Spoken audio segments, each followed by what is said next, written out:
You can say what you want, but I never been scared. Never been scared. Never been scared. Welcome to the Morning Sports Podcast, where everyone has a story. On today's episode, I speak with Jahmal Davidson. Jahmal, or J-Rock, is a 1998 graduate of Southwood High School in Shreveport, Louisiana. On today's episode, Jahmal discusses how he started playing football in the yard with his older brother Joel, and through those front yard pickup games, he knew he could compete at a high level before eventually dominating the linebacker position in the city. Jahmal also discusses his leadership style and how he was intentional on being inclusive with every player on the defensive side of the football team. Jahmal also shares with us on how winning the All-City Defensive MVP changed how people saw him and what other doors were opened for him during that process. After leaving Southwood, Jahmal attended Arkansas Tech University with a football scholarship. Thanks for joining. Now let's start the conversation. All right, welcome everybody. We're here at the Morning Sports Podcast. I have a special guest, Jahmal J-Rock Davidson. What's going on, Mr. man? MVP himself. So glad he was able to take some time to meet with us today. Man, Welcome to the show, man. How you doing? I appreciate it, man. I appreciate you having me on. I like that introduction, man. Got me feeling special over here. No, I kind of get started with most of my guests and kind of ask them like where they are now. What is their relationship with sports and athletics today? Well, with playing sports or like team organized sports, I'm not involved with anything. But I try to stay active. I'm definitely active. I work out, but I still do I like to do bike riding. I ride my bike, swimming. Love to swim, running, even though I hate it. That's something in my regimen as well. So, but no, nothing dealing with sports. If I do run into an athlete or something like that, I give them some advice or something like that. But nothing dealing with organized sports these days. It's been more so military type scenarios for me, but nothing with sports, man. So it'll be nice to talk about sports again. It's been a minute. Right. Do you watch any sports, or are you still like a fan of the game? Yeah, or? Still a fan of the game. I'm a Brady fan.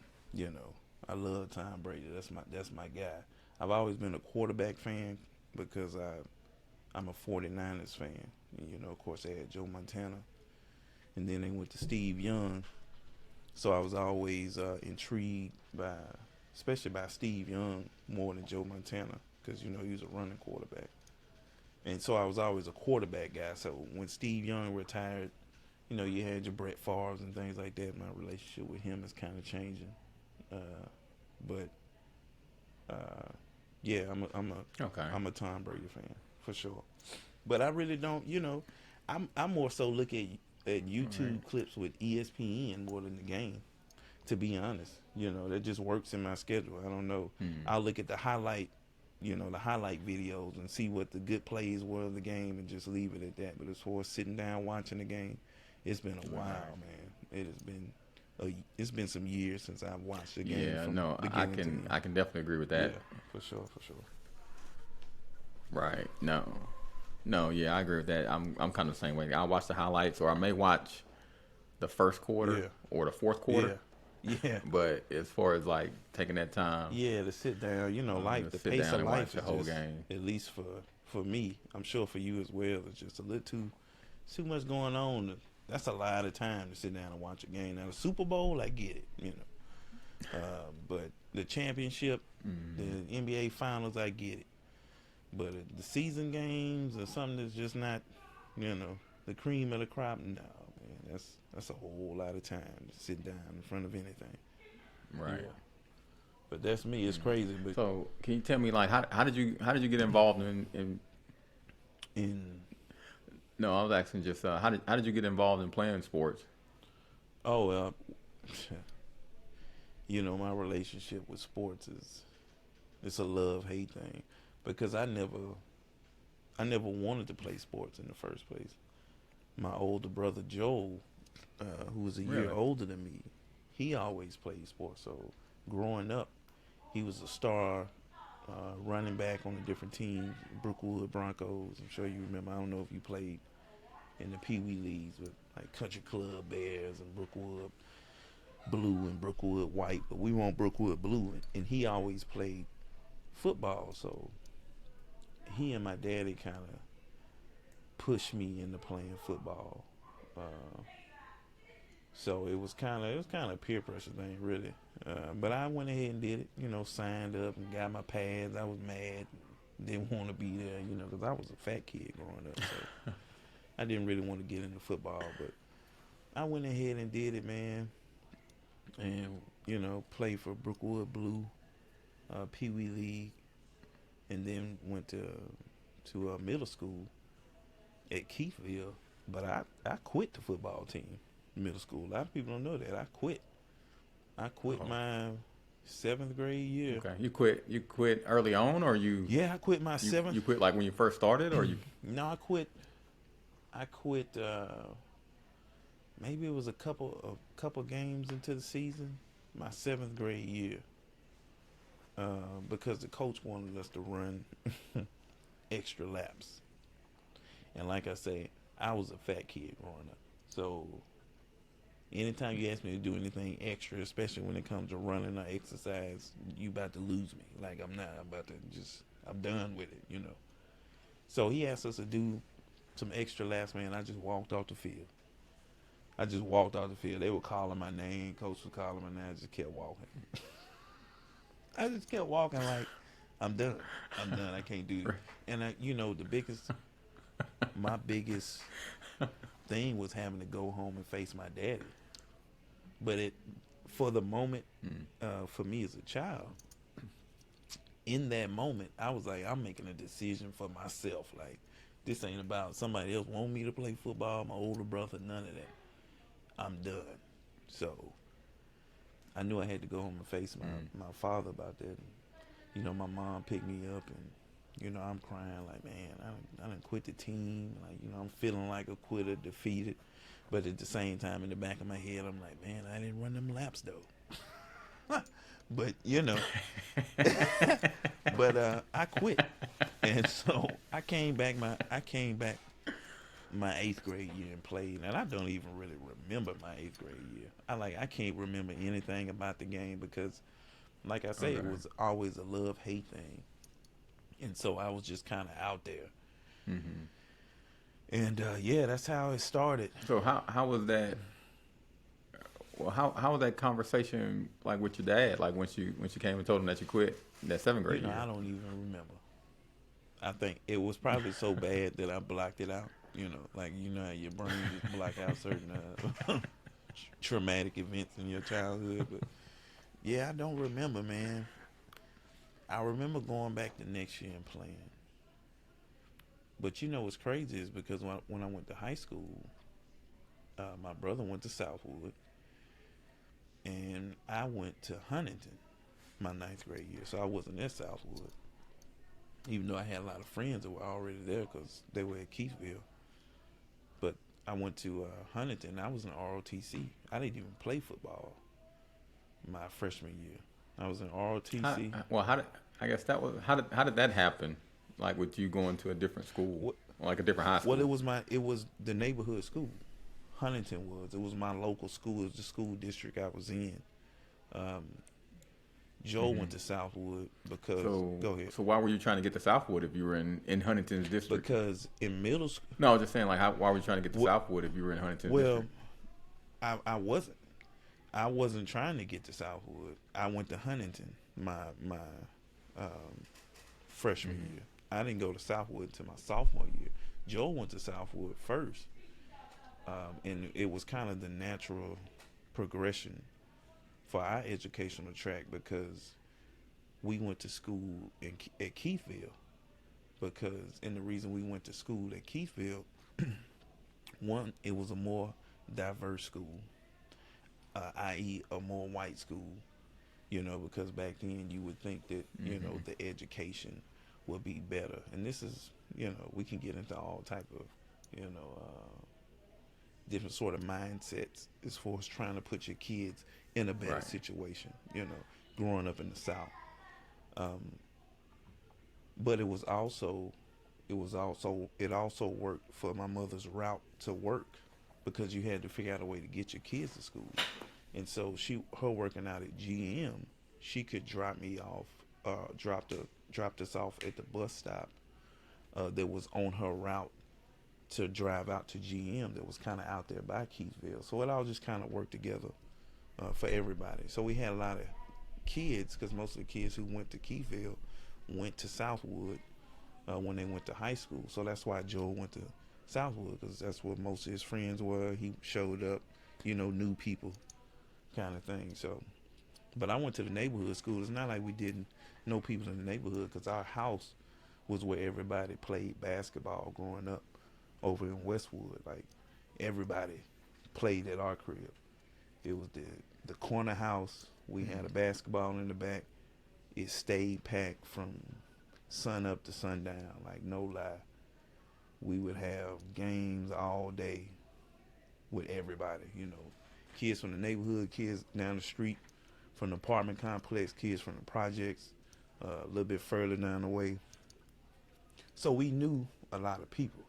But like I say, that was just the natural progression for the educational track. But I went back to what you were saying, I went to Huntington my ninth grade year, and I was in ROTC. So my sophomore year, I was like, okay, well, let me go over here and see what my friends are doing at Southwood. And I was always kind of in my own world, so it was just kind of fun for me to go from one school to another school. It was like changing it up, showing up, nobody knowing your name kind of thing, catching up with a few people. But my brother had already kind of made his presence known, especially in athletics. So it kind of helped me kind of ease into the Southwood scene. So, but okay. Go ahead. So coming, like you said, so why didn't you play your freshman year at Huntington? You just didn't want to play. I was done with football. Or? I didn't, I was like, man, I'm not even trying to do football. I'm just trying to enjoy school, enjoy high school. And so I just tried to do something different, But I like the structure of ROTC at the same time. Plus they said they went on a lot of field trips, so I was like, well, let me sign up for this so I can get out of class and go on these little trips or whatever. That's just where my head was at. Right. Why that was my logic, And it was cool for the year I was there. Went on some field trips. Made some good friends over at Huntington. And of course, the culture at Huntington is completely different from Southwood. You go to pep rally at Huntington, the band come out, bruh. It's Freaknik 99 up in there. But you go to Southwood, they start playing Bonanza. You like, what? Wait a minute, like, what is this? It was just completely different. So I remember that culture shock coming from Huntington and coming to Southwood. It was like, and then they had a lot of those racial tensions, big time. When I showed up, that's when they had the big racial fight, and the black pit and the white pit kind of thing going on. Yeah, so it was a complete culture shock. And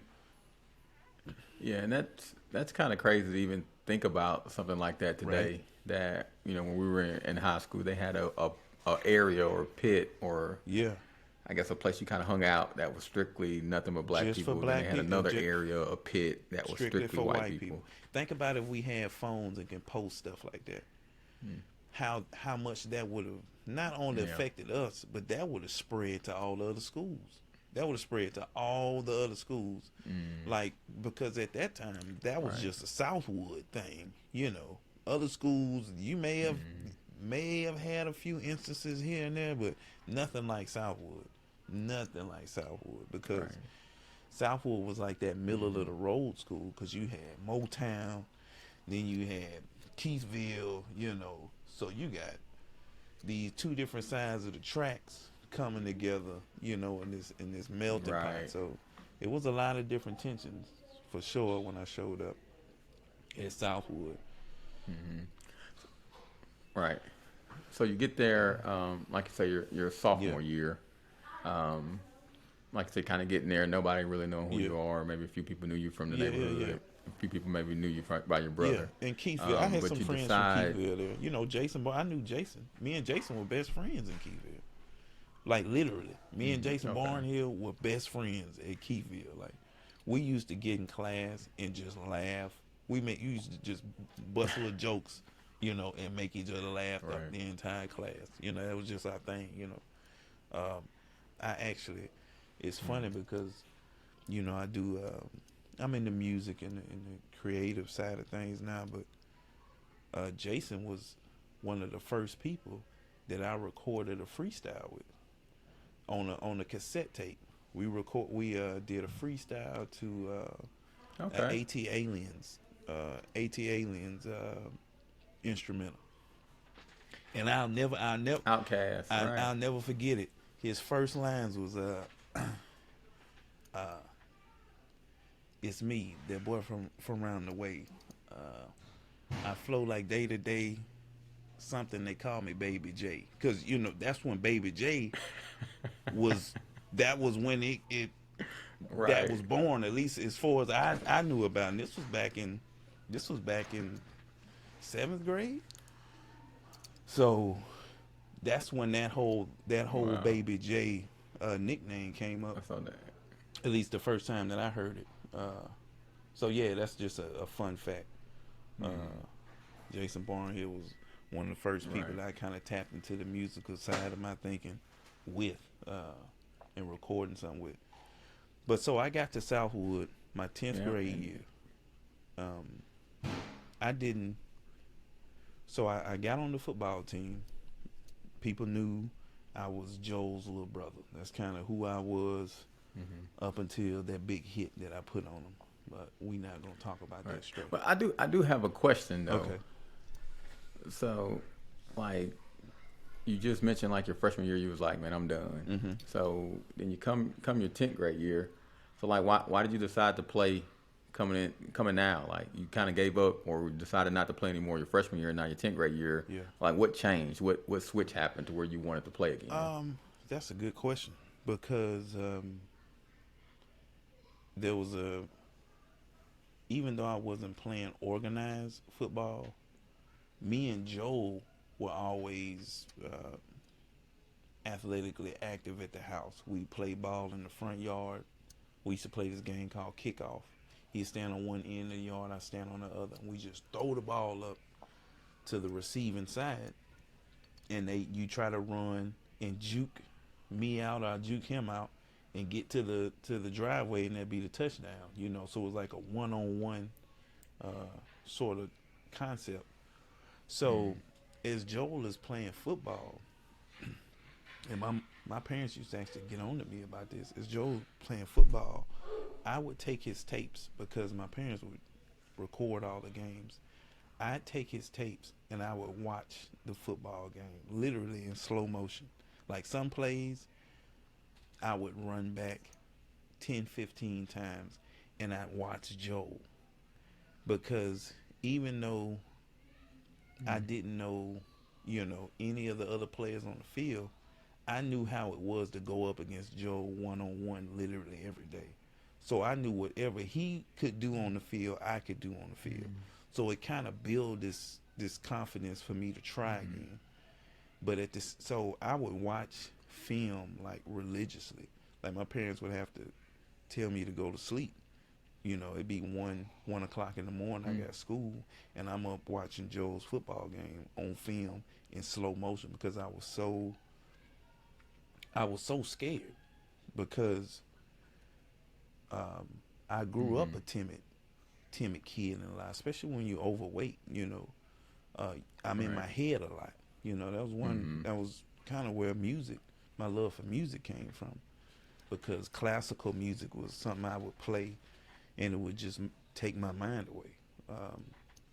So I would get into these little, you know, extremely focused film sessions, watching Joel's tape. So that kind of built up this confidence for me to try again. And so my 10th grade year, I That's just interesting. I'm just yeah, go saying, ahead. that's just interesting to hear you say that you were timid. Yeah. For me to know the kind of player that you ended up becoming. Right. To kind of hear you now say that you Say were that I was timid to timid. even come out there and play. So that's Isn't just it's a fun fact. And look, it's so true. I don't know if you ever heard Mike Tyson talk about this, but he said when he would come to the ring, he would literally be afraid for his life. He didn't want the other guy to hurt him. That's why he would fight so intensely. But when you saw Mike Tyson fight, you would never think he was fighting out of fear. You would think it was just, this confidence of knowing he the baddest man in the ring. But no, it almost comes from right. that concept of you're only your strongest when you're your weakest. Because when you're your weakest, you pull out those deep intestinal fortitudes that you didn't know was in you, kind of thing. So for me, it was all out of fear. That's why I would work so hard, especially on not tour days, but summer weight training. When they would have the weight room open, and everybody would show up, and then they go play basketball outside. Right. I would be in the weight room because in my head I was like, I have to work extremely hard to play with these dudes. That's how I was always thinking. So while I'd be over there hooping, I'd be in there in the weight room doing squats, and then I would do lunges, holding the weight above my head, and I'd do lunges all the way around the track until I got to the box jumps, and then I do box jumps. And I do like 3 or 4 box jumps, and then I do lunges all the way back to the beginning of where the weight room was. And I would have all these different thoughts in my head. For one, I don't want to mess up. Okay, I don't want to be the weakest link, because again, I grew up the fat kid, the one who walked off the field. So I definitely don't want that scenario again, where I'm just overwhelmed with this whole physical aspect of things. So I need to work on my body. So I would work on my body, just with any knowledge that I had, just squats, lunges, box jumps, just your basic things. But when I started playing my 10th grade year, it wasn't until after the first day of pads when I found out that you had to sit out an entire season, or you had to sit out a year before you were eligible to play sports at a school outside of your district when you're a transfer. If I would have gone my freshman year, it would have been different. But because I was a transfer from another school, I had to sit out my sophomore year, so I was the ball boy, And during that whole time I was the ball boy, I was just working out, watching Joel's tapes, working out, watching Joel's tapes, and working out. So I would look at all the different film of the games that they would play. Of course, I was the ball boy at the JV games, the varsity games. Right. So I was with the team a lot, but I was just working extremely hard. And I remember one time, I think it was, I want to say it was Minden, and it's a JV game, and we were getting beat. And I remember saying something to Chris Arthur, and he was the starting linebacker for the JV team. And so, of course, they're thinking next season they're going to be the starting linebackers for the varsity. That's kind of how it was, Your 10th grade year, you move up, right? Junior, you go to the varsity. So they're the starting linebackers, whatever. Him and Robbie Livendykis for the JV team, and I think Clark may have been playing. Jeff Clark may have been getting some JV reps. But anyways, I remember something happened on the sidelines, and Chris Arthur said something to me like, "You better just shut up and get my water, boy," or something like that. It was something so degrading, right? Really? Yeah. Of course, this is Southwood. You know, let's not get it twisted. You know, and it's not like I don't have any ill will towards Chris Arthur or anything because we ended up being really good acquaintances after that. Obviously after I started playing football, but they didn't know me like that then. They didn't know what was going on behind closed doors. They just saw me as the water boy, and right. And I remember it. I was so mad. I think that really flipped the switch from it being me just working out of fear to now I'm out to prove something. And so I came into that next summer tour days just with a chip on my shoulder. And I remember the first day of pads, and we did inside drill. And, of course, Joel at that point, they knew him for, running people over. Because Joel was a bruising back, especially in JV games. Whenever he would, he was just a bruising back. He was always like that. He ran big. Right. I do have a question, though. So, like, what was your conversation with the coaches like? I mean, because they didn't know you either. And you coming in from Huntington. Yeah. And obviously, like I said, you were initially starting to play, and then obviously figured out you had to sit out the year. Yeah. And I guess that even at that point, did you even have any conversations with the coaches of like no. what position you would play? And I guess they were just going to wait and see. I guess once you were eligible to start practicing, how you would fit and things of that nature. So like, could you kind of speak to any like conversations you had with the coaches as far as you coming on the team and transitioning and positions you would play? To be honest, because I want to say that the big hit that I had on Joe was when I came in my sophomore year, the beginning of my sophomore year. And this is what kind of set the stage, and I bring it back to that because, again, Joe was known for being a big running back. And we did inside drill. And I remember hitting Joel and, lifting him off his feet. And don't quote me on this. It was either the beginning of my sophomore or the beginning of my sophomore or at the beginning of my junior year. But I believe it was the beginning of my sophomore year. And so after that hit, that kind of put the coaches on my radar. Or put me on the coach's radar, I should say. Coach's right. Where they was like, okay, he is Joel's brother, so I guess, he got something in there. But then coach came to me and told me, hey, you got to sit out. And then you go through the season as a ball boy. But I remember at the beginning of my junior year, because I had Coach P for American history or something like that. I can't remember what he used to teach. And it was after a couple of days of tour-day practices. And, I had been doing pretty well, in practices and stuff, just trying to not be the guy to mess up and keeping a good attitude. And Coach P came up to me at the end of class, and he was like, me and the coach has been talking.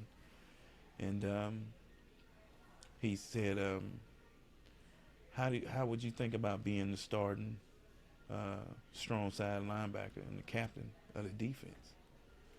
And I remember, this is the fat kid who walked off the field, And so this whole time, I'm working.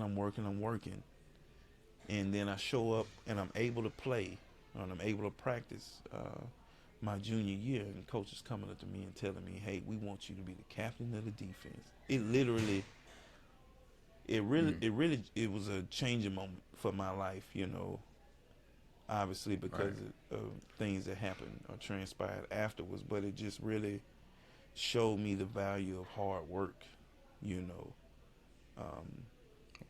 and being humble during the process and understanding. And then, we can go into a lot of deeper topics concerning that, but just realizing that, the process is not something that feels good.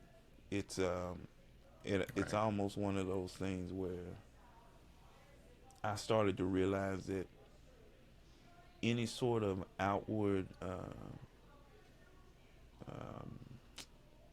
achievements that people reach, or you see people hit these certain goals, accolades, there's something going on behind closed doors that people just don't, see or realize. But yeah, it really just, dude, I was cheesing. I can just remember I was cheesing from ear to ear. Like I couldn't, like I was like, yes sir, coach.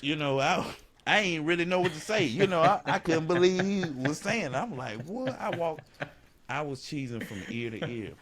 But then it was like a weight of a responsibility after that. Like immediately, I remember it went from excitement to, whoa, wait a minute. They want me to be the captain. Like, hold on. Like I'm starting to think about plays in my head. Like, but yeah, that was when Coach P asked me that, and he brought it to me like a responsibility. And so from that point on, I treated it like a responsibility. So yeah, that was really the first time that I had a one-on-one with the coaches. Like, this is what we see, this is what we want you to do, and that's when I took on the linebacker position. Yeah. Okay. Was there, I guess, whenever you played, was there anybody that, whenever you got into that linebacker position, was there anybody that you modeled your game after? Oh yeah, Michael Ford. All day, like, and it's crazy because, and I'm friends with him on Facebook, and you get the little notifications that say, happy birthday or whatever, and I'll shoot him a message say, happy birthday number 38, because for me, watching Michael Ford play was just always such a treat to see somebody who just really, like, how you see players, and Chad Cox was the same way. You see those players that just really don't care. Like, you there's a difference. You know what I'm saying? Like, they will stick their head in there. You know what I'm saying? Like, look, I don't care what you're coming with. My pad's about to meet your pads, and we just gonna see what happens. Michael Ford was one of those players, and I remember always watching him. Like, man, that dude. And Patrick Dale was a big dude too, but even Patrick Dale didn't. Because, Patrick Dale had them big shoulders. I remember he was a pretty big white dude, and he had number 58. He was number 58, which is the number I ended up being. But Michael Ford, yeah, he was one of those players. Now, NFL, it was always Lawrence Taylor. Lawrence Taylor. Who else? Reggie White. Was another big player that I looked up to, and just with his Christian upbringing and beliefs, just aligned with mine in a lot of different ways. Just as far as how I carried myself, it ain't about being perfect, but I was always involved in the church and stuff like that. So, but yeah, just that tenacity, where it was a switch, where you knew. When it was game time, it was game time. I'll be the nicest guy. We can talk, but when it's time for the game, it's a different sort of animal that just comes out. So I would always model those guys type of play. Yeah. Right. Okay. So, all right, like you said, you're coming in, starting your senior year. Coach P Isaac comes to you with this, opportunity. Yeah. To lead the defense. Yeah. So how do you come in as a leader? Because like I said, you had that conversation with the coach. Yeah.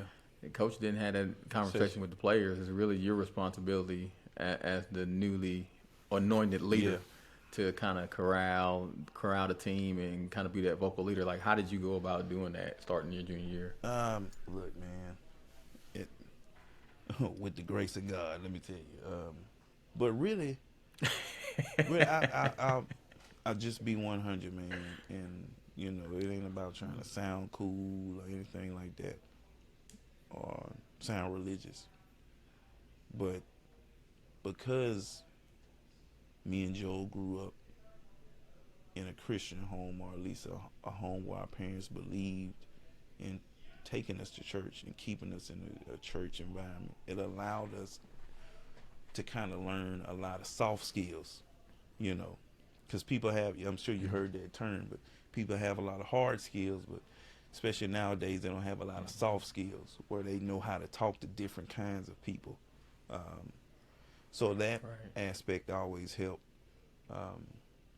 So for me, it was always because I saw it as a responsibility, and it helps that I came from the background that I had, even being a fat kid, because I never felt like I was the man. You know, it was always mutual respect thing. You know, and it's crazy because even years later, now I still talk to a lot of different guys because of that. And I've actually had some guys reach out to me on LinkedIn that brought up different instances where, you know, I said or did something that affected them in such a way, and they really appreciated it, and they're telling me about it years later. But it was always because I always kept a awareness of not only my responsibility, but the importance of everybody around me, because it was always a team game. You know, I can't be I can't be any better than the defensive tackles in front of me.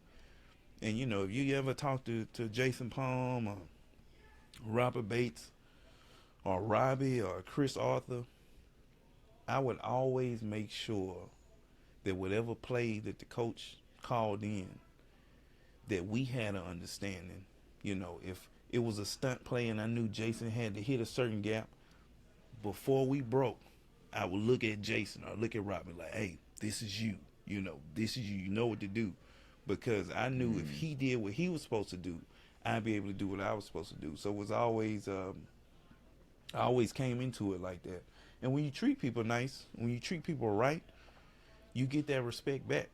That's just plain and simple. Right. You know, of course, we were before the YouTube and internet days, so there was no real trends. Right. You know, you didn't have things that were trending now like you do now, where things just catch on and people put people in these different sectors of life and their thinking. But yeah, I always treated people with respect, man. You treat them with respect and you get respect back. And then you also have to show up.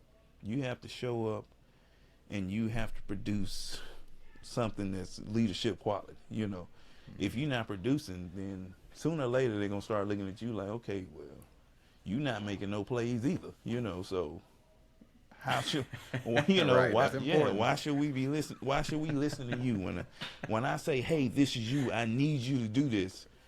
If you're not doing your job, they're not going to be, you know, you're not really going to give them a kick in the pants to do what they need to do. So it was always mutual respect, man. I was never more important than anybody on the field. Grant Gorley, even to this day, you know, guys like Grant Gorley, I was able to have a relationship with him years out of high school. You know, Grant Gorley wasn't a starter or anything like that. You know, very small guy. You would think when he got on the field, maybe he didn't get some of the respect the other starters or players got just because of their size and stature. But even guys like that, I always make, especially guys like that, because they would get, you know, they wouldn't get as much play time. But any play that they made, anything that they did, hey, it was just as important, you know, regardless when you got in the game. So that's just always how I approached it. So, yeah. Did you feel like you needed to lead? Obviously, we're kind of talking about you leading and bringing the team together on the field. Like, did you kind of carry that off the field as well? Like, did you have anything specifically? I know you talked about, just for the most part, some of those soft skills and just knowing how to talk to people and relate to people, and that's kind of around the locker room, on the field, things of that nature. But did you do anything off the field that kind of brought the team together, or try to kind of propel those newly acquired leadership skills that coach kind of thrust upon you? I can't really say I organized anything off the field. I was always available. You know, I guess I was never really a clique person, even though, Gambino family, was a thing back in high school. Right. Because I would treat everybody with respect on the field, and also when you also perform, um, it was almost like that's what kind of just created organic conversations around school with different people, different races. So just my interaction with Right. people never changed. It was always constant. Like it was always constant. And I would do stuff. I was always involved with things like Cowboys for Christ, where you show up early in the morning. We'd have a Early in the morning. super early, right? Yeah. Right. But I would be there anyway, so show up early in the morning. They'd have the prayer meetings in the T buildings and stuff. Different people would see my face, not football players, but you'd be surprised who knows who, right? And so when the conversation or when somebody brings up your name, whatever kind of seed you planted or whatever sort of interaction that you had, it'll be shown, or somebody, especially in high school, they'll talk about you. Right. So I guess it just all kind of worked together. But no, I never really organized anything, but I just always kept it constant with my interaction. So it just kind of helped, man. I was, I'm not gonna say I was a bridge to a lot of other different people being willing to talk to other people a certain way or being willing to show respect, because I always believe that especially from a leadership position, what you do is going to dictate what a lot of people feel like is okay. So you really have to be careful with how you treat people, because I'm the starting linebacker, the captain of the defense.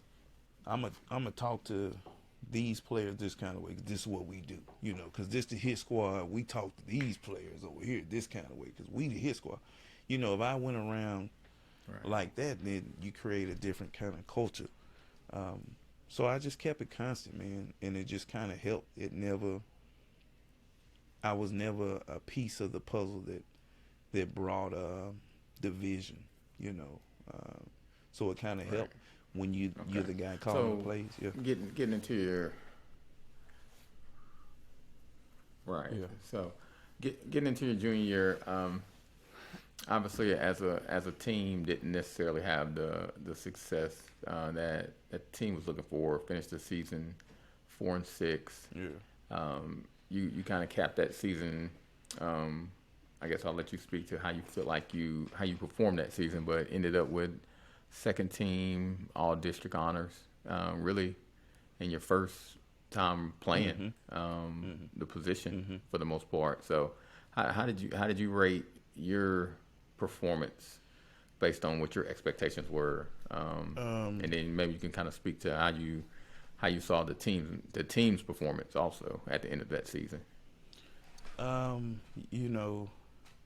First off, it was second team all district. It wasn't honors. I don't know who told you it was honors. It was second team all district. Like I was on the team. I thought I said district. Yeah, you if did. I said honors, No, you said second. You said second team all district honors. I'm like, no, it wasn't no honors. I was on the second. I was on the district team. I was the second team. You throw honors. It's like honorable mention. Just gonna clear that up. No, after that first season, the junior year season, we ended up 4-6. Really, I guess for the defense, it was always a win for the defense, because we always felt like we played up to a certain standard. Now, as a team, the culture of Southwood was never a winning culture. So it's not like there was this pressure of, man, we ain't make the playoffs this year. Like, like we have every other year before this, you know. So it really wasn't those sort of conversations going on. I felt like we did well, and I felt like we should do well this next year. Obviously, right back in the same boat. I guess I didn't see. It was a lot I didn't see as a young player, somebody who wasn't really, even though I was a student of film, I wasn't a student of the game per se. So I didn't know a lot as far as what was actually happening on the offensive side of the ball. You know, these plays that we keep running. Apparently we shouldn't keep running these plays, but we do it every week. I don't know, you know. You know what I'm saying? Like, it was a lot of you trying to figure out all the different layers to the game. So for me, it wasn't. It made me optimistic for the next year because, like you say, I did make all district second team. So I'm like, okay, well, let's work harder, you know, because work was what got me to that spot. So let's just work harder. And I remember hitting the weight room in the gym and stuff even harder, like even harder. And so that next season coming into my, go ahead, you about to say something? Well, yeah, I had a question. So, as it relates to like your junior year, though, did you, like, as you got in there and you started playing, did the game just come easy to you? Was there some challenges, or like how did you come into that? Because, like I said, you were really just playing for the first time on a varsity level. Never been there before, never done that, man. So just to kind of step in and you know, play at a pretty high level. Yeah. Like how did the game come to you at that point? That's where the game, the film started to come into play because I had that part of the muscle memory down. So I would take film and just watch it play by play by play. The shifting of the line, how the line moved when they ran certain plays. You know, Coach P was big on film as well. But I think leading up into the season, those preseason games really helped me get a lot of the jitters and stuff out. Because like you say, I was just stepping into that role. So like when we go and play Northwood, you know, who else would we play? We did the Jamboree. Like Green Oaks. Yeah, Green Oaks, Jamboree. That helped me kind of get the jitters out, you know, feel the legs out a little bit, the muscles, you know, seeing what it was to hit another body with these new muscles that I had, or, you know, getting back into the groove of the pads and stuff like that. That all just kind of worked out organically with practice, tour days and stuff. So by the time it got to the game, it was just time to execute. So whatever happened just happened. So I wouldn't say it came easy, but it was easier to execute because the preparation steps had been made. So it made it a little easier for that transition, but it was definitely a lot of leg work that kind of came into play so I could maintain, you know, through a whole game.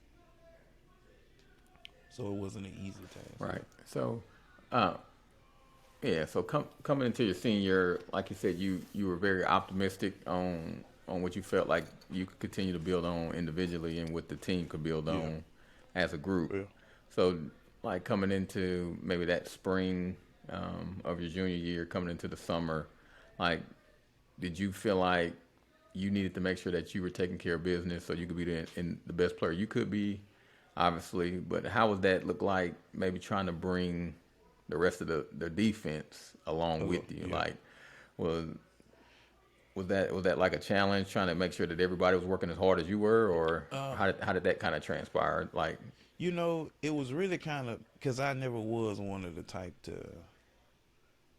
to be vocal about, hey, y'all need to do this. It was always kind of lead by example. You know, if somebody wanted to run a couple laps with me or do something with me, yeah, I'm all about it.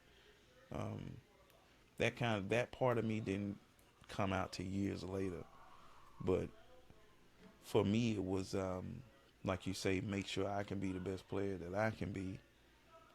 Treat people with respect.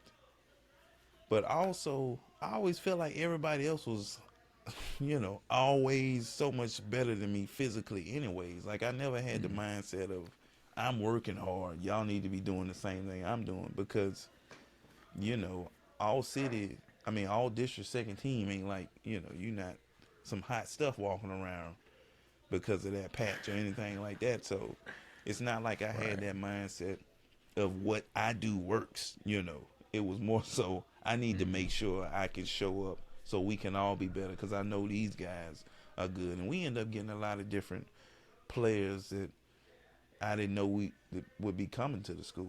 Like Ricky Robinson, and who else did we have that came from another school? Oh, that was That was Terrence Dawson, but that was different. Well, and even with that, so I guess that's my question. So even with that, like you said, you kind of lead the defense junior coming into your senior season. Yeah, you're adding some players that transferred from different schools, but also you got players that graduated, and now you got new players, whether they were seniors that were going to be starting varsity or juniors that were going to be playing or starting varsity as well. Like, all those new players are acclimating. Like you said earlier, the defense had a standard that you guys were met, and you were saying, like, is that more of a like, hey guys, we got to keep this standard, or like were you still just kind of moving forward, leading by example? Really leading by example. I think our play just kind of created that standard. Coach P created that standard. Our film sessions with Coach P would get very uncomfortable, especially if you messed up. Because it'd be in front of everybody. Everybody's watching, and he's gonna tell you. His face gonna turn red, and he's about to tell you. So he created that standard of, hey, look, this is the film. This is what you're doing. Why are you doing that? And so you fix yourself. But he created that culture of everybody do your part. That's all you have to do. If everybody does their part, at least you won't get called out on film. So that gives us all the better chance to execute whatever play we're trying to execute to stop this other team from making these yards. So it was just kind of a melting pot of just the perfect pieces. I always think back when we played, Marvin, we had a stacked team. When you just look at the roster, you look at the amount of athletes, different pieces that we had a really stacked team. So to me, it was always make sure I did my part, make sure I communicated clearly, and if somebody wasn't doing their part, I'd call them out on it. If you're not doing it for whatever reason, hey, you didn't hit that gap. I need you to hit that gap, this or that, the other. And I think when you're doing everything from the ground up the right way, all the pieces just kind of come together. So it was a culture that was already established from the head down. And when I say the head, I mean Coach P, to the captain of the defense, down to everybody else. So when everybody's executing and withholding that standard, you really don't have any choice, because when you show up on the field, these other dudes are out to knock some heads loose. So what are you doing? So you fall in. You just fall in, and that's just what it was. Right. So coming into your senior season, obviously we get started in a little bit of a rocky start. At 0-3. Yeah. Oh man. So I know obviously every athlete, anybody who's played anything coming into their senior season, you want that to be the best season it can be. So kind of starting that season off 0-3, defense. I guess I'll let you speak to your perspective how the defense played the first 3 games. Oh, the defense was on point. I mean, obviously, in retrospect, you can always play better. But when you look at the teams that we were playing that senior season, you had some big boys. Not only big boys, I think Rustin ended up going to the championship that year. Yeah, I think they went to state. I think they went to state that year. So we had Ruston, Ouachita was also another big hitter team. That was a team that we had never played. Well, no, we played them. Did we play in my junior year? Did we play Ouachita? Yeah, we did. Yeah, we did. Mm-hmm. But Ouachita had some big boys, and they went deep off into the playoffs. And that was a tight game. What did we lose? 10-0 against Ouachita. Marsh. Yeah, it was. Yeah, it was 10. Yeah, it was something like that. 10-3. Yeah, 10-3, 10-0, something like that. Something real close, And Ouachita was a team that scored a lot of points. So again, the defense definitely showed up for the Ouachita game. Ruston game, we were on the field so long. I remember being so tired in that Ruston game.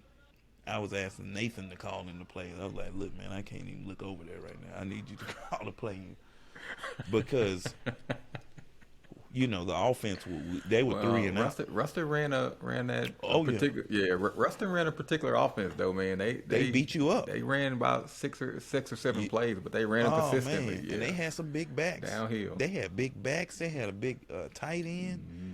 That Ruston was some big boys that senior year. So starting off 0-3, and then we had Marshall, who actually that wasn't a bad game either. What did we lose? That might have been a bad game. It was like 28-14. I think we lost that one pretty bad. I need to have. I should see. That's why I was gonna do my research because I was gonna have all the scores and everything up, so I'd be able to refer to them. So it wasn't bad. It wasn't bad in the sense of, hey, I feel like this defense is terrible. I just always remember feeling like, man, the offense, because it was like a theme that had started. It was like, man, this, we need to get this offense rolling. Like, we back in the same boat where we just can't get any points on the board, especially start losing games like 10-0. Come on. 10-0, we can't clear 10 points, things like that. So it was frustrating, but at the same time I felt like the defense was playing good. So I felt like we had a strong chance to go into the season and, make some noise, which I felt like we did. But again, our offensive play calling it was trash, man. It was super trash. Coach Rob, did you trash. Feel like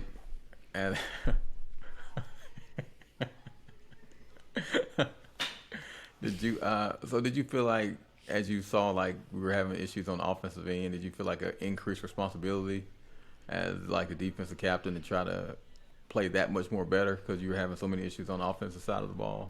Or were you just like, hey, offense, you guys need to play better? Yeah, because whenever we got on the field, whenever the hit squad got on the field, and we just had a certain mindset, okay, it's our turn. The offense didn't do whatever they needed to do. We can't let them score because at the end of the day, we still had to go out there and do our job. So it was never one of those things where, hey, I feel like we need to play. Nah, I take that back. There were moments where we definitely could have played better as a defense. Let's not make it sound like we had the Baltimore Ravens out there. But we had a good defense for sure. Right. So there was moments we could have played better. I'm sure you think about games like the airline game. If we would have made that stop on the goal line, we would have been going to the playoffs. So we can say it's the defense fault that we didn't go to the playoffs. If you really want to break it down, but we know for the most part the defense definitely played a good season throughout our senior year, but yeah, man. Okay.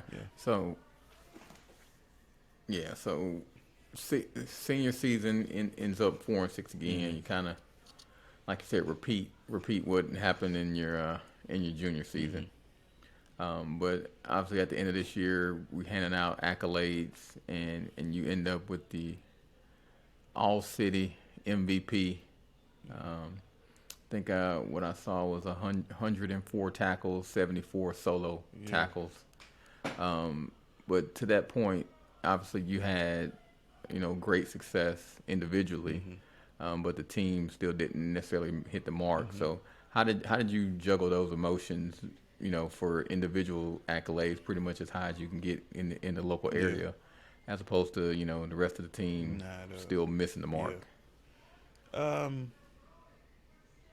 Yeah, that's I guess I never really even thought about it like that. I didn't expect to get MVP, so that alone was just something that just blew my mind. I can remember it was Sunday morning because that's when they put the newspaper in color, And my mother wakes up. She comes into my room. She wakes me up. She said, "You the MVP?" I'm like, "What?" The season had been over. We had played the games, and I know I had made player of the week a few weeks, throughout the season. But again, my mindset was never about stats, because I never went into football thinking I'm about to get a scholarship. This is gonna be my ticket out of here, kind of thing. No, I was just kind of trying football out again. So when I got the MVP,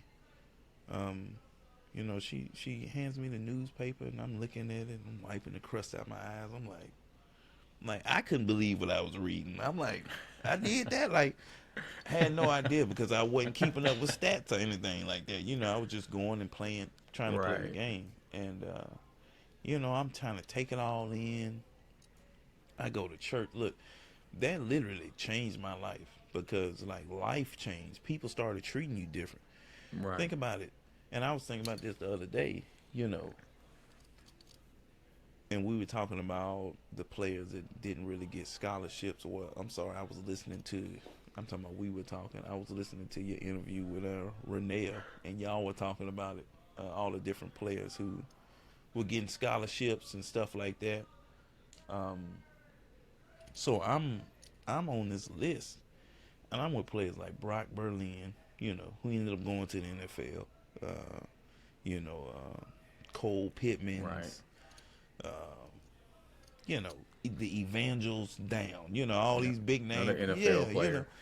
And it's like, I just couldn't even fathom it. Again, you go from the fat kid that walked off the field to now being called the MVP, and they could do this whole article on you and stuff. And I went to church that Sunday, and the pastor gives me a shout out. Like, just wanted to shout out Jahmal Davidson. He was in the paper.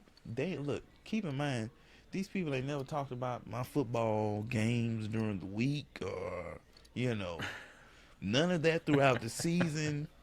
Right. But now that I'm front page in the paper, I'm literally getting a shout out in front of the entire congregation. So. And I remember going to school that Monday, and they announced it on the intercom. Congratulations to Jahmal Davidson making All-City Defense MVP.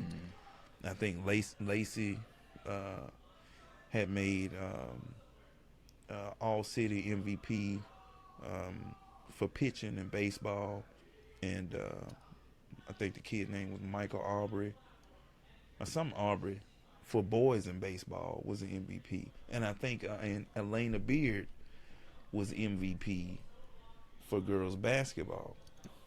So we had all these MVPs, and so they had, announced it or whatever, and all of a sudden different people are talking to me who never talked to me, congratulations, now, people know me around school. I'm running into players from Evangel around the city, and they know me now, So it was a lot of different things that had changed. So back to your question, it was never really. Well, I guess I have another. Like, how did you handle that though? Like you said, you weren't even keeping up with stats at all, and now you have all this acclaim, and then you having players from like Evangel, which. And we kind of speak to Evangel being like the local powerhouse, having those kind of players come and acknowledge you and give you props because, they know what it takes to be the MVP of any city. Like how did you kind of take that? Because it seems like it all kind of happened just overnight, and you didn't necessarily really have an opportunity to process it. Man, you broke that down. Yeah, that's it. Uh, you don't have time to process it. It's not like it's not like there was somebody before me who could, okay, this is what you do. Because think about it again, we're not even in the social media age, so you just kind of take things as they come. Whoever's within your sector of interaction, you know. So it was kind of just, and my wife gonna laugh. I was just taking it all in stride, like Theo said in that interview on the Cosby's. This is a Cosby joke, but yeah, I was taking it all in stride. It was just kind of, thank you, yes, ma'am, thank you. I know it's crazy, right? Thank you. I know. I don't know. It's crazy. Yeah, that's me. It was kind of, you. What do you say now? What I look back on now and realize, because I realize how I just kind of really just kind of threw away a perfect opportunity. So many different opportunities that I could have latched on to that I just didn't know were there, due to the lack of knowledge, lack of leadership, and it just wasn't that sort of culture that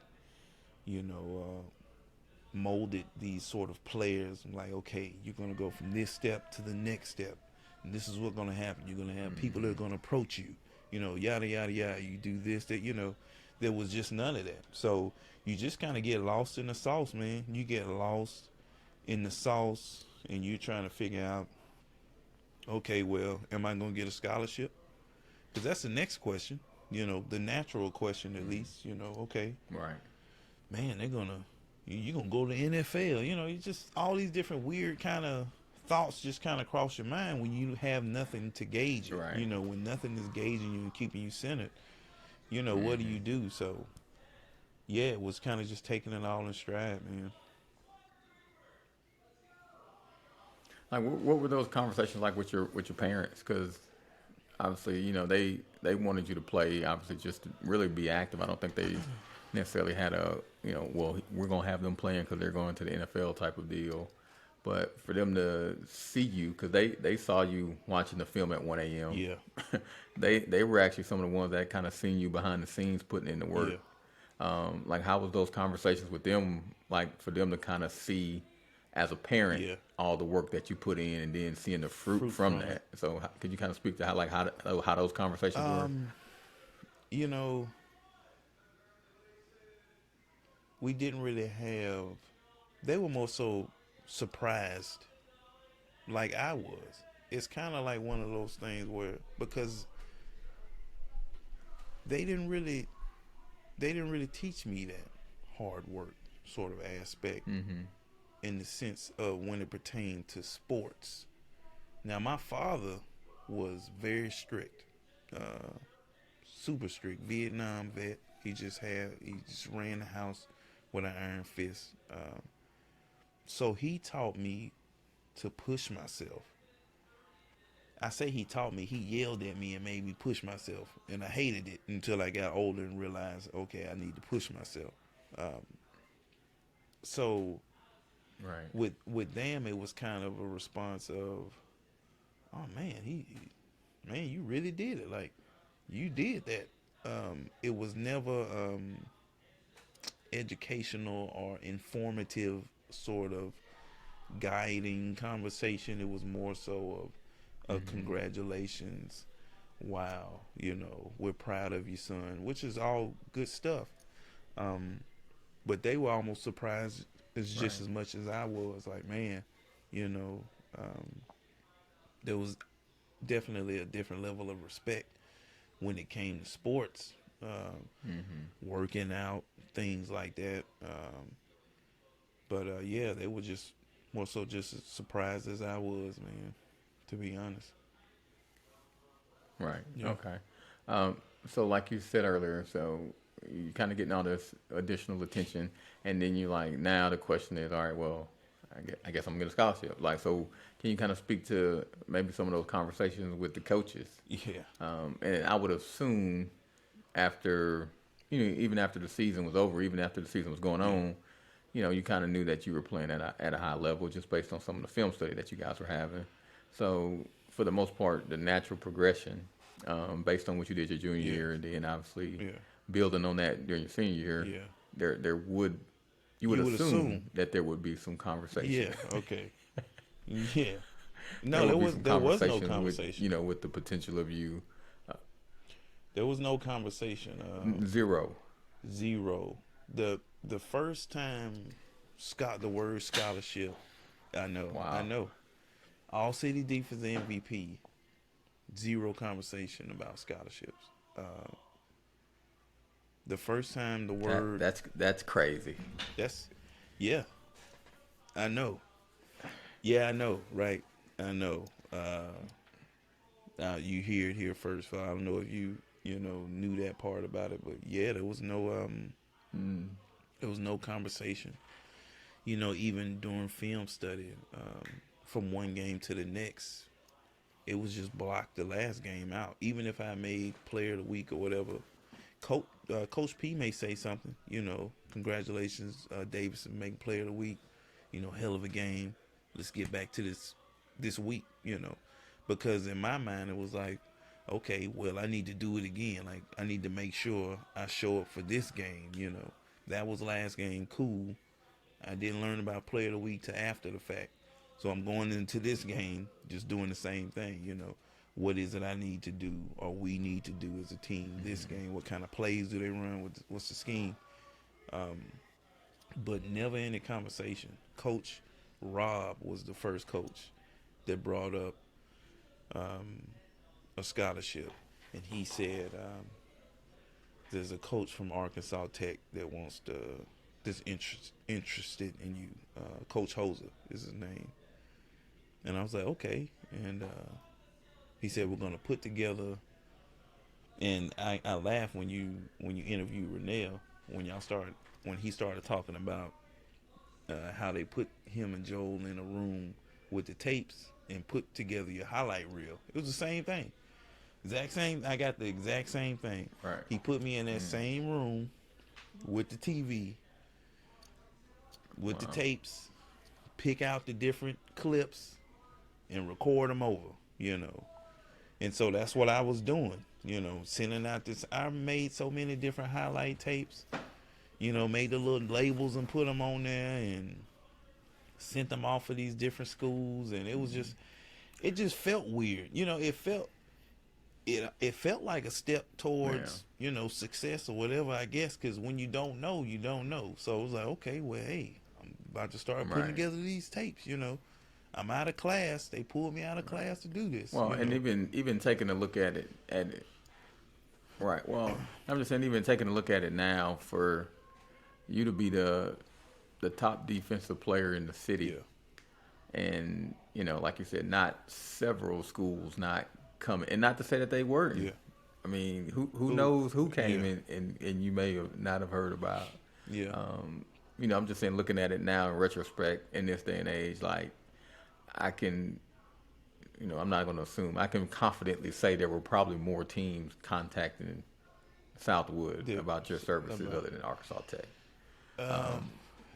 Man, look. But kind of speaking of that, like, who were the other schools you were sending like highlight tapes out to? Oh man, any school that was a good team on Game Breakers 99, pretty much.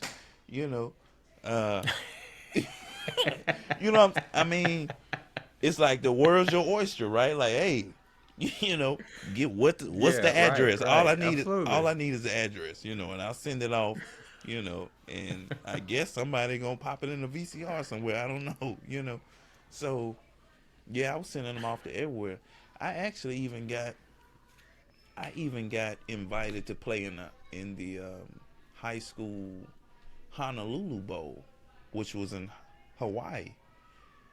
I don't know if a lot of guys knew that part either, but yeah, I got a letter in the mail saying I was invited to the Honolulu Bowl. Dude, I think about that now, and I'm like, but I had to sponsor my trip.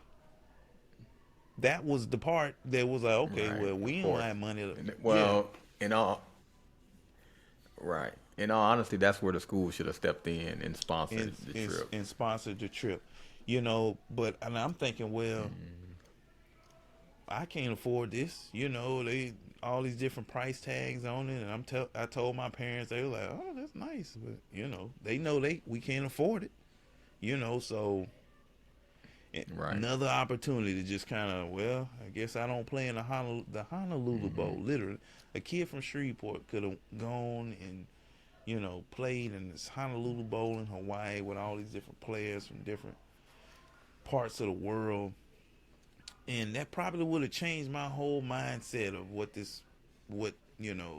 opportunities this actually opened up. Like, man, I'm over here because of football. Like, I really need to make sure I keep this football thing intact. It was a lot of, and we've had these conversations off air, but it was a lot of drop balls, just in leadership, the culture, what was really going on in the city. Just it was a lot of drop balls for sure at Southwood. Indeed, man. One school. Right. One school. Okay. Right. Yeah. So you said Coach Rob brought the coach for Arkansas Tech, said he wanted to speak with you. Yeah. So how did that initial conversation go? Oh man, I think Coach Holzer called me, and then he met me at the school. I want to say in the locker room. He met me and we talked. But to be honest, man, I don't even remember where it was like, okay, this is school I want to go to. It was more so like, this is the only option. They're offering me a scholarship. Nobody else is offering me a scholarship. You know what I'm saying? Like, Right. this is the school I'm going. Right. This is the school I'm going to. And even then, my study habits and stuff. There was so many different things that just weren't in place for a successful collegiate athlete to just make it and progress out of state, in this different culture. So it was, yeah, man, that's how the decision came about. It really wasn't a lot of convincing needed. Okay. So, all right. So you you accept the scholarship to Arkansas Tech. You get on campus. Yeah. So how that like? I mean, when you coming in, do you thinking, all right, so this is a lower level school, lower talent, I should come here and dominate, or were you just kind of coming in like, hey, I'm coming in here to learn? Yeah. And do the best job I can, kind of hit reset and kind of do the same blueprint that you've been doing in the past. Yeah, that's it, man. Same blueprint. It was like, okay, because the scholarship recruits had to show up early, so it was a small class of all of the scholarship players. So I got to meet all of the guys, that were there on scholarship as well. And yeah, same mindset. And you meet a lot of those guys when you do the walkthrough and stuff, and they show up and they got their Letterman jackets and all the patches and all that stuff, and so you get a certain sort of transfer of testosterone in the room, just the culture, like, okay, these the big dogs, you know what I'm saying? Like, these the big dogs, everybody trying to come in and find their place. So yeah, you show up ready to roll, and it was the same blueprint, man. Just show up and ready to rock it. Yeah, play, practice like I play. Right. So, like once you got in there and started competing, like, did you notice early on, hey, this is a lot tougher than I thought it would be, or was this a lot easier than you thought it would be? Once you got in there and started competing on the collegiate level? Well, the play, like as far as running plays out there on the field, that part, it was a little faster, but the hits and stuff still felt the same. Now the conditioning, the running, that part, that broke me off the first time when we did conditioning.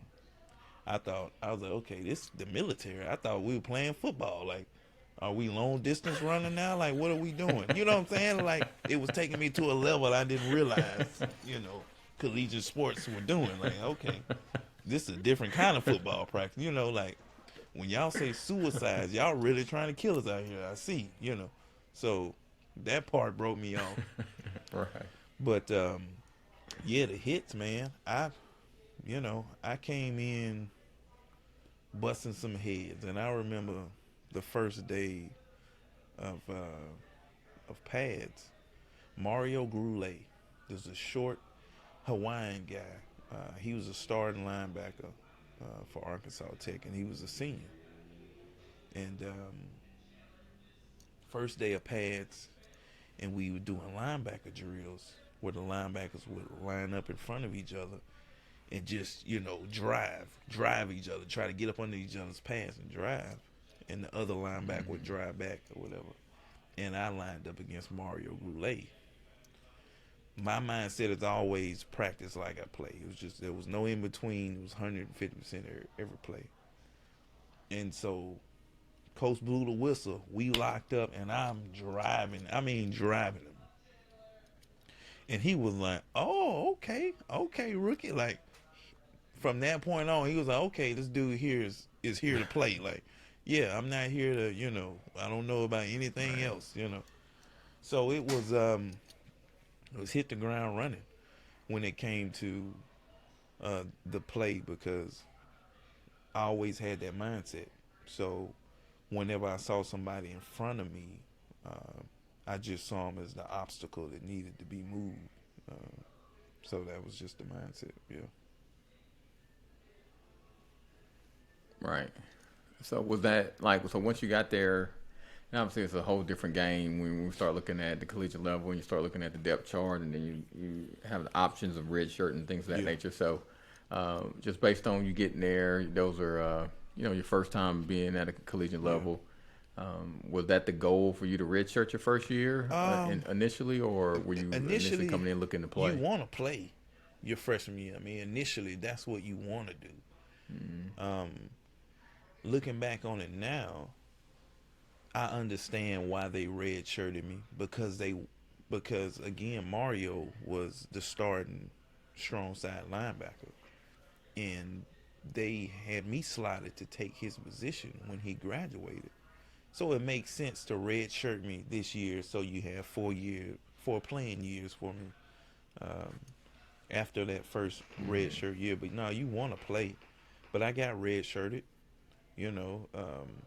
which was cool to me. But at the same time, I guess that definitely opened up a lot of different doors for me to, screw over my college, my first round at least, I should say.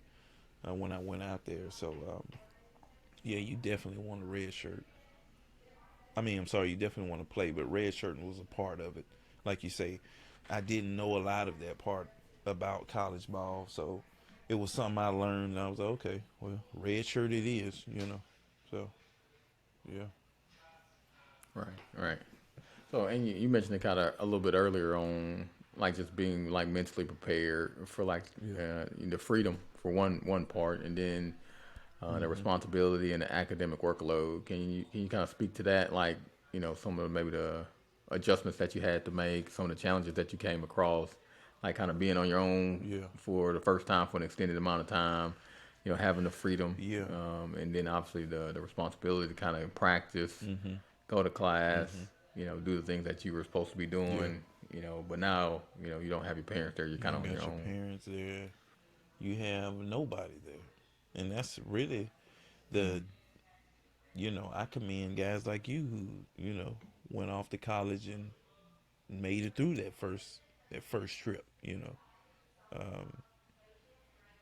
For me, it was so out of my realm of what my reality used to be. Not only from the sports side of things, from the physical side of things, my body's changing. From the study side of things, having study habits to go and figure out this math problem and stuff like that. So the adjustments for me were just the smallest things that I just didn't have in place outside of football. The practice side was easy because I always enjoyed practice because that's where I felt like I could get better at this whole football thing before I show up when the lights on. So I was just making the wrong decisions, man. It was almost like one of those things because so many things I didn't do in high school, I wanted to try then, you know. So it just leads you down the path of wrong choices when you're trying to still figure yourself out. And not only that, but you don't have certain things or certain structure in place to kind of keep you centered when you start having all these different temptations, man. I mean, I think it was a week after I showed up in Arkansas. Do you think? Go ahead. No, I was just saying. Do you think anything could have been done ahead of time to help better prepare you, like for moving off to college? Oh yeah, I mean, the list goes on. So many things that could have been done better. Well, and I say that because like our parents only could do what they can do, and Yeah. I mean, I've had several conversations where people were saying like, well, I didn't have, this foundation at home and such and such. And I said, well, I mean, at the end of the day, like your parents only could take you as far as they could take you. Yeah. Like to some point, some degree, like some of that just falls on you. And don't get me wrong, there are probably some things our parents could have been done if we knew and we were able to communicate to them, but we didn't know, so we couldn't communicate to them. So like I said, I just a little curious of maybe one or two things like you maybe could speak to specifically. It's like, well, yeah, we as a household, as a family, as a group, we could have probably done this better to help me be better prepared. Yeah. To moving on to that next level. That's a good question because I think what happens when you ask that question is we start trying to compare the process of information now to the way it was then. And absolutely. There are certain, I've had to check myself on that because you can fall into that mindset where it's like, man, my parents didn't do this for me, or, why ain't y'all tell me about this, But back then, Right. in the way that they were raised, we're talking Louisiana. It was you get a job, pay the bills, put food on the table. The very bare minimum sort of structure of living that you knew had to be in place to do anything. If you're gonna stay here, you're gonna pay some bills. It's just certain things like that. But looking back in retrospect, in hindsight, it's always 2020. Where you can see where things could have been done differently, or y'all could have. Hold on, charge this. Put my charger in. Y'all could have told me this or that. But so I try not to compare the process of information and the way it is now to how it was back then. Yeah, it was a lot that could have been done different. It was a lot, that could have been said about what wasn't done from the coach, school on down. But I think that's kind of, we're coming into that age, especially with technology, where we're seeing things. And now I was going to bring up, what's the guy's name who's going viral right now? Talking about Kwame Brown. Look. Right.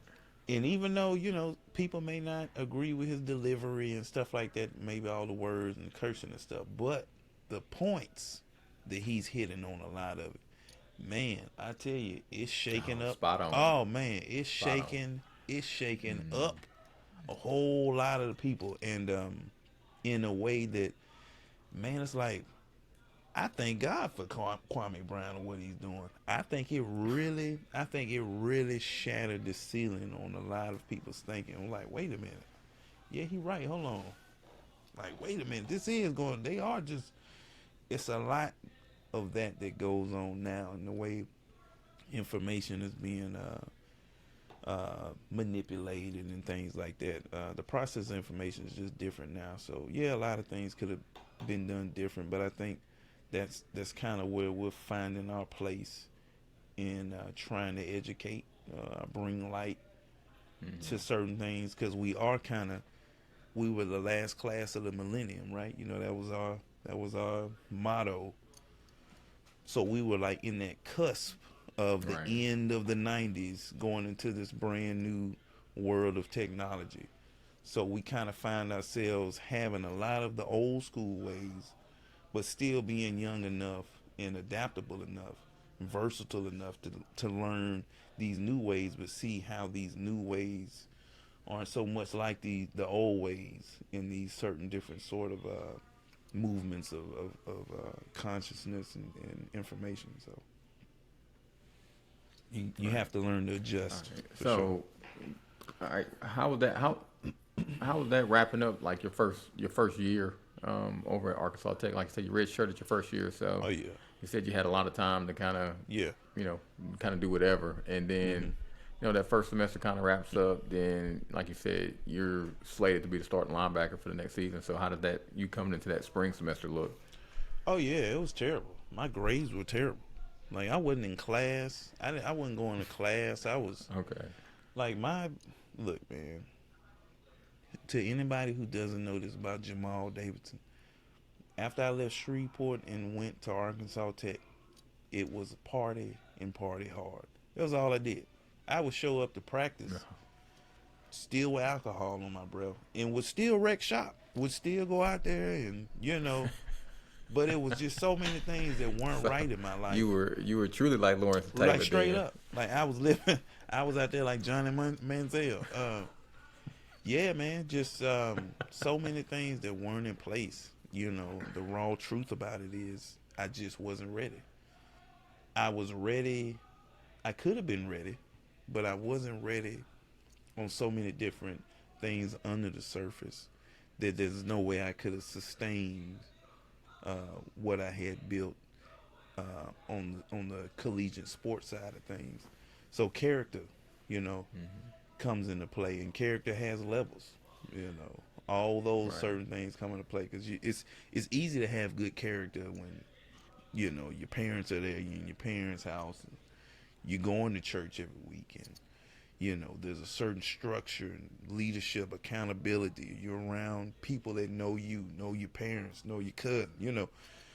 So when you separate yourself and you put yourself in a completely different world, now that level of character and accountability is on a completely different level. Now it's like, okay, well, who are you? I know what you were doing around Right. people and for whatever reason, but now what you gonna do now when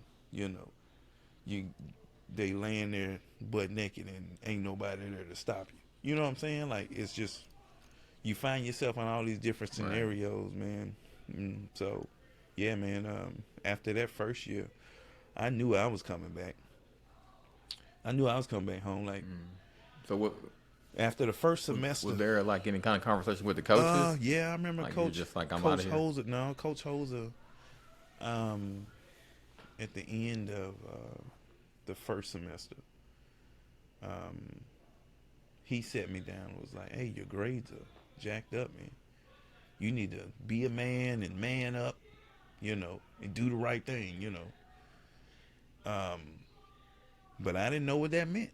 I understand you saying I need to man up and this and that, but that means I need to go to class and learn and study and,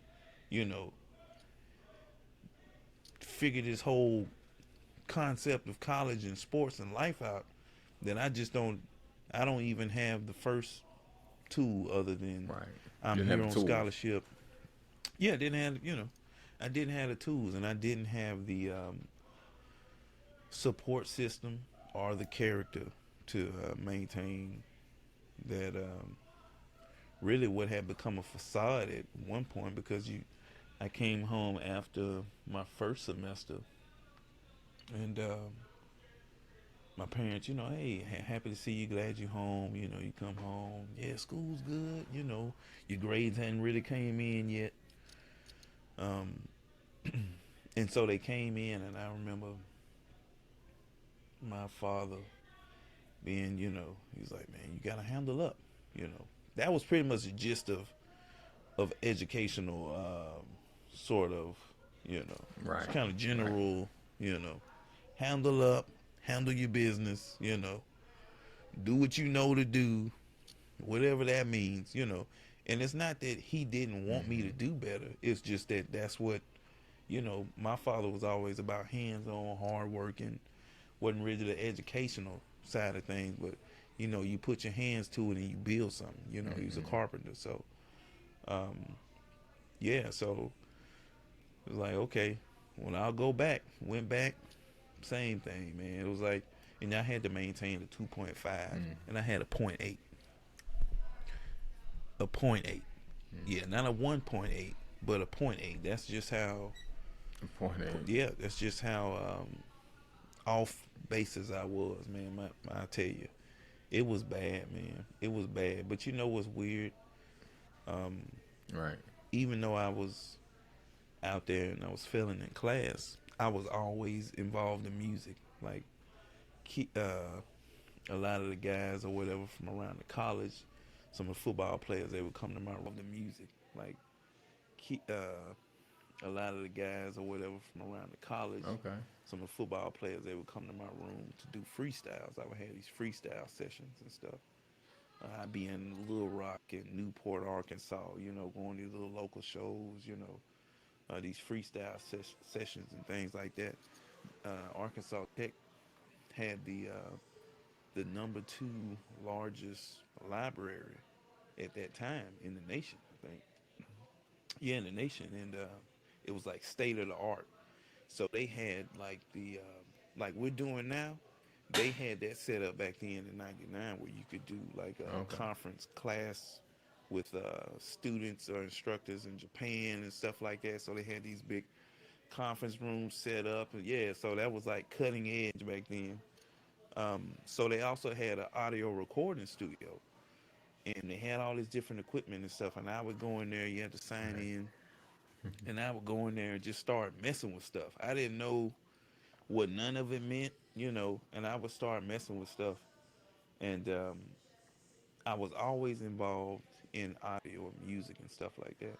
And my brother, he'd make fun of me, he'd be like, man, this boy went to college and came back Master P. I'm around here slinging tapes in the trunk, you know what I'm saying, out the trunk. But it's funny I bring that up because now I've gone back to college and got my master's and my bachelor's degree in recording arts. Right. So it's funny that even though I was trying to do this whole football thing, because again, I only got into football because of my brother. Now I'm full circle, have got my degrees in something that I was involved in even back then Right. when I was doing the football thing, Cool. because that was my true love. You know, at the end of the day, had always been my true love, but I was doing what I was told to do for the most part, or found Right. myself, Right. So, following that track what because aspects of playing it's a sports culture do you within kind of itself. implement in your life today? Like, is there some Yeah. attributes that you kind of took from all that time playing football that you're using today in your life? Oh yeah. Um, people that same. I think that team aspect. You can take that anywhere. Um, Anybody who thinks um, somebody else doesn't hold value in some way or the other has already probably missed the mark. And you know, that's kind of where I just hold myself, just in life in general. Like, you should always have some sort of positive interaction. Um, so I think Right. when you start burning bridges, that's when you start to realize you need people. That person that you disrespected, mess around and be the person that you need to sign off on this loan or Right. something like that. It sounds crazy, but life works like that in a lot of different ways, man. So you treat people with respect, and that's kind of just something I've always taken with me from sports. Outside of just the physical working out and stuff like that, yeah, the whole team aspect of knowing that somebody holds value, even if you don't see it initially. You know, um, if they're there for a reason. Right. It's And up to you what to advice figure out would you what that give like reason young is and players figure out what the lesson is. today? Somebody may be in a similar situation, junior, senior in high school, playing whatever sport, as they start to transition and have aspirations in playing in college. Like, obviously, the social media aspect's a lot different, communication's a lot different. How you can probably just send a video file to a coach now, as opposed to putting Yeah, together a tape yeah, and putting it in the mail is a lot different now. But like, just based on your experiences and what you've seen over yeah. the past 20 years or so, like, what type of advice would you give current players getting ready to come out of high school?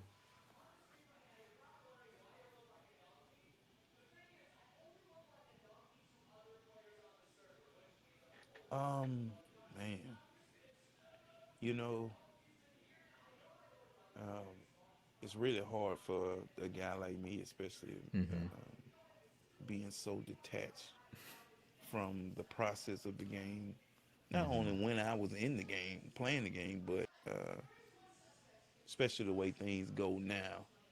Um, but I can say this to any young player, college athlete: um, character is going to be what sustains whatever sort of accolade that you've reached up to this point. Um, and that's extremely important. Um, and when I say character, I don't mean simply your personality, but your integrity. You have to hold true to certain values that are true to your process and nobody else's. It can't be about anybody else. It has to be about you. It can't even be. You can have certain motivations, your mother, your father, or things of that nature. But at the end of the day, when you lay your head down on that bed and that pillow, you have to have certain personal values that are going to allow you to maintain your track, maintain your goal, maintain progress and reach your goal, because there's going to be a lot of different temptations, and you have to realize that you can make a lifetime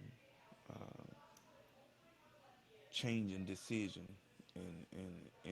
in a moment's time. So you have to always draw yourself back from a situation to realize that you have a bigger purpose and goal what it is that you're doing, uh, and it has to be personal. You can't let any and everybody in on those particular values. Hold them true to yourself. Um, put God first, and you'll be fine. You'll be fine. But you have to have character and integrity. It's easy to do things when people are around, but what are you doing behind Right. closed doors? And that's a lesson that you'll learn even when you get my age. That's a lesson you never stop learning. So, yeah, integrity, character, Right. hard work. Can't get past hard work. All right. And yeah, that's what All I right. would Got tell a a couple young college couple quick athlete, hitter man. questions for you, Sure. man, before we get you out of here. If you could play against any running back, who would it be All and right, why? let's do it.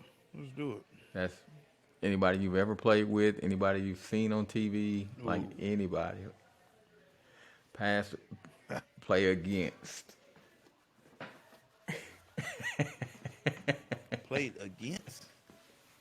As a linebacker, you don't want to play against no good running back. I tell you that right. That's a long game from a line. You put somebody like Adrian Peterson in the backfield, bruh. Y'all better have the ice packs ready, cause It's about to go down. Yeah, I would say if I had to play against any running back, it'd be Barry Sanders. I would Yeah. be I would be extremely excited just to get a chance to try to tackle Barry Sanders. You know, Okay. he's my favorite All right. running back of all time, Like favorite player currently, of all like time. who's your favorite So sports yeah, team Barry Sanders for now, sure. and why? Yeah. Yeah. You said favorite sports team?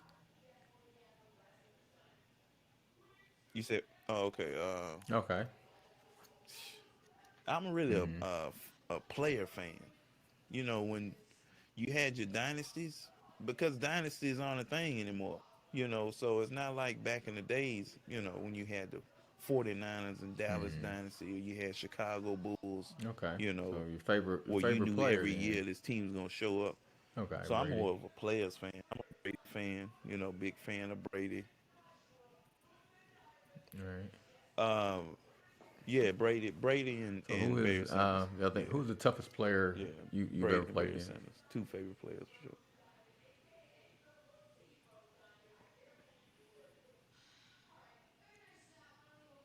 Ooh.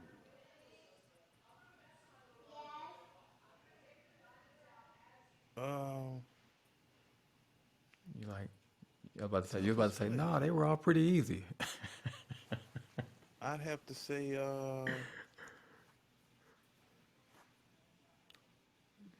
no, no. I mean, you had some players that were Mm-hmm. had more of a presence on the field than others. I mean, obviously, you start playing against Yeah. people like Arnez Battle. You have to really, you know, your whole defensive scheme is going to be surrounded around what he does. So yeah, Okay. I would say Negative Central. Yeah. Jeremy Mm-hmm. Burton. I say Jeremy Burton from Natchitoches, the running back from Natchitoches. He was Okay. probably one of the most. Yeah, he was All right. probably one of the And most solid can players. you Yeah, name maybe your top three yeah. linebackers of all time?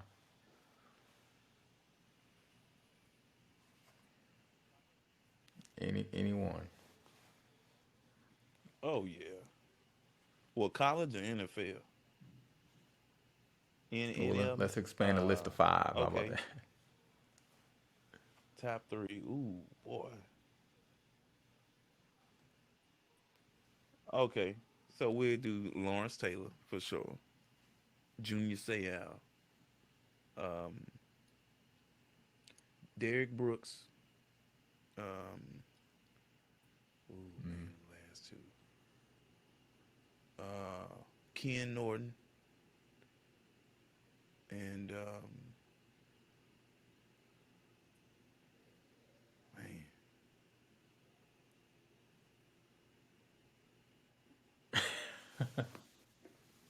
I don't even want to get a fifth one out. Like I don't even want to. I I feel thought you like would at least slide Ray Lewis Ken in there, Norton. but Let's say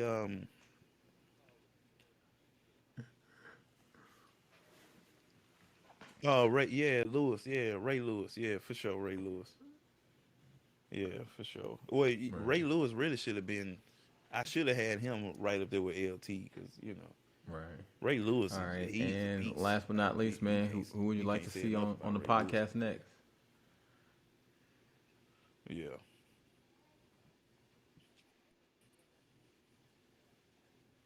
Oh, I gotta see. I need to see who all you've had on No, here. I have not had Um, the G. I have not. have you had Frank G? Yeah, you gotta get. Come on, That's man. You know Frank G was always the did biggest it? I did mouthpiece not for know the that. I defense. did not Like know that. No. you know, his squad really came from Frank G. Like that. That yeah, yeah. His squad was yeah. That Frank G started that. He had this little chant he used to do. You know, oh the hit, the hit up in this Right, motherfucker. right. The I got hit, the hit, the hit up in this. You know, you. we say the Mm-hmm. B word, but yeah, that would get us all crunked up. So the hit squad, and we say 1, 2, 3 hit squad. But yeah, I'm pretty sure Frank G started Okay. came up with that name hit Yeah. No. squad. I never even thought about If I Frank. Okay. remember Yeah. correctly, and it just stuck. Yeah. Yeah. We can. Yeah, we can. But we you can need, make yeah, that you need to happen. get So. you need to get Frank G on here. No, I don't. But You got his information. I think I'm pretty sure somebody. I got to get I back think on I had Facebook, spoke with. man, 'cause- Yeah, yeah. somebody got it. But no, man. Cause I've been No, taking appreciate your time, man. Appreciate the story, yeah, man. somebody It was got it. like feel. Yeah, man.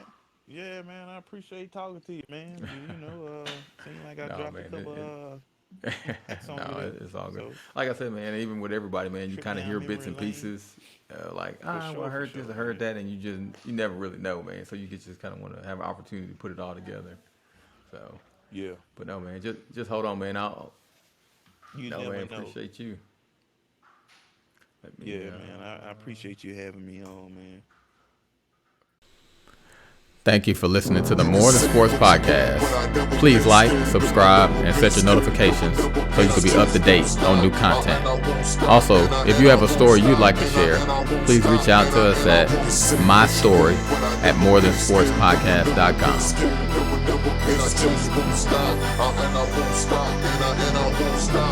And I won't stop.